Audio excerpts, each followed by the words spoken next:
Je continue la lecture de l'étude quotidienne des lois du langage de Hafetz Haïm, un jour, une halakha.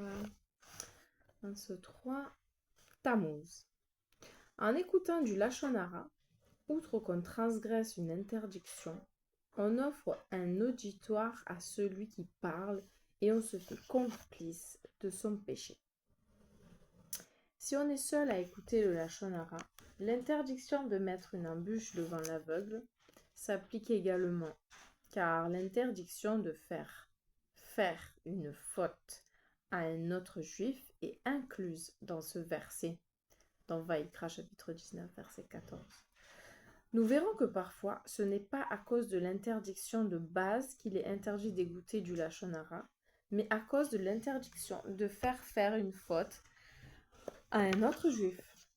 On doit immédiatement changer de sujet exactement de la même façon qu'on recracherait tout de suite un aliment non kasher. Non kasher. Si on a commencé à parler de Shimon à Réhouven et qu'on aperçoit que Réhouven n'a pas de sympathie pour Shimon, on doit mettre fin à la conversation ou changer de sujet. De même, si on a commencé à dire quelque chose et qu'on s'aperçoit brusquement qu'on va arriver à du Lachon Hara, on doit s'armer de courage et changer immédiatement de sujet, exactement de la même façon qu'on recracherait tout de suite un aliment si on s'apercevait qu'il n'est pas kasher.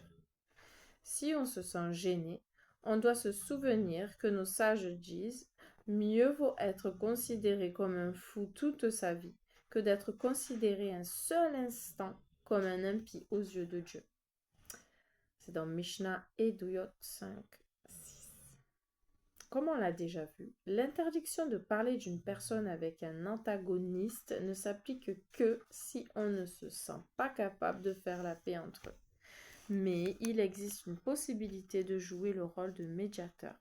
C'est une mitzvah d'écouter les doléances des deux parties afin de vider la querelle. Petit 1, voir les règles des propos constructifs, les toilettes dans la section des lois. D'accord?